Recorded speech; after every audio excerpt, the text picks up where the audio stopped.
it's Nell, hanging out on my side patio again, and I have another succulent potting project that I'm going to do today that I'm going to share with you. And this is one of my Kalanchoe Blossfeldianas that I brought from Santa Barbara. I just brought one. I don't know if this is the pink or the yellow one. I'm not quite sure. And I have a few Aeonium cuttings. I'm going to plant these all in the same pot.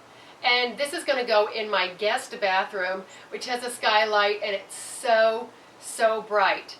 I know that Aeoniums don't do well outdoors here, so I'm going to try them indoors because I have never grown them indoors. So I'll be able to share that with you in a few months, how they're doing.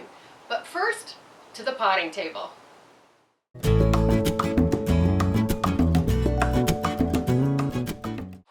Okay, so I've had this pot for many years, and I've moved quite a few times, and I've managed not to break it. So thought I'm just going to plant directly in here because, again, it's going to be in the bathroom.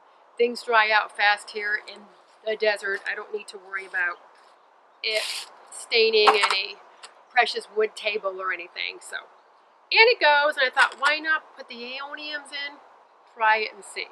I'm all about doing a little bit of experimenting in the garden or in the house with plants.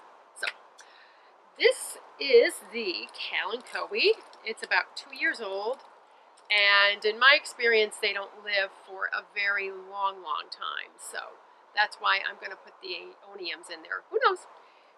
Maybe this one will. I think it's an attractive plant regardless of the fact if it flowers or not.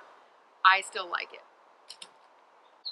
And I really wasn't sure what I was going to do with this plant, but the other day we had some crazy wind, and this was sitting outside on my fence post, and it blew. It blew. I found the plant under the pink grapefruit tree, and I don't know where the pot is. The pot blew. I'm like, bye-bye. So, but okay, that's a sign that this needs to be dealt with somehow. Poor thing. I wasn't sure why I even brought it. But since I did,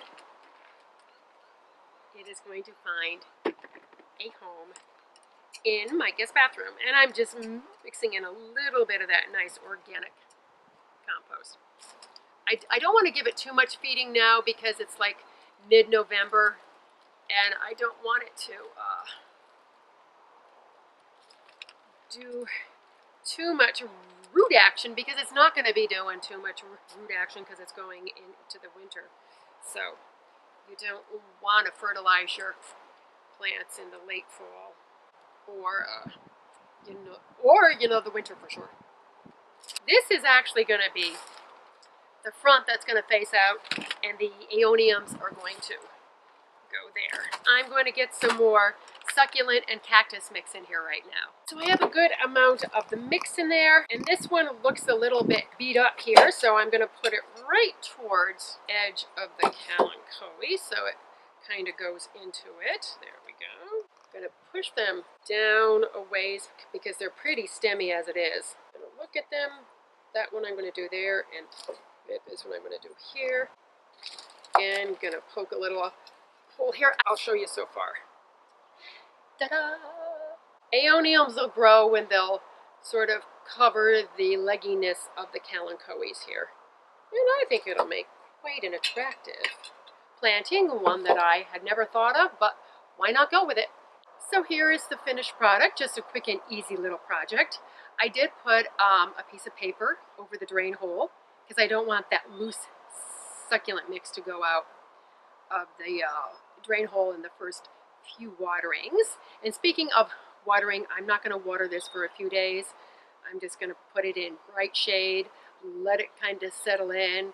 So probably in 4 or 5 days I will water it.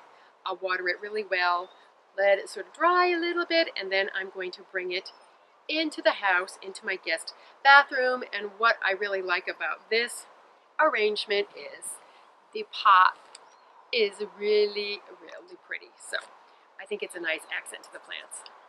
Okay, breaking news. It's about 6 weeks later, and here is the pot growing indoors. It has settled in beautifully. As you can see, the Kalanchoe is about to bloom.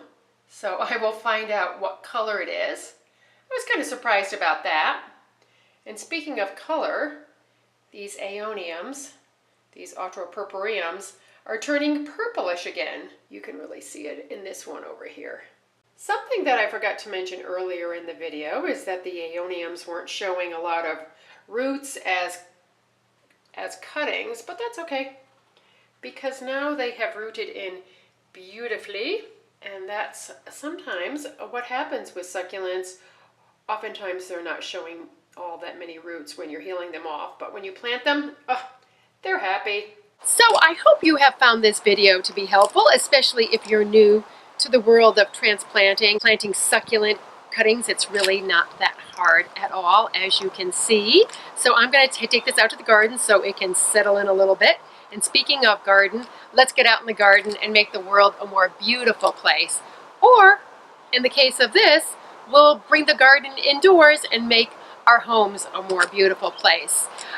Come back, because I have a lot more videos coming your way. You know that. And thank you for all your likes and your subscribes, your comments. I really appreciate them. As always, there's a blog post to go along with this. The link will be probably here somewhere and then down in the description box. So come back and I will see you soon. As always, I thank you for watching. Bye.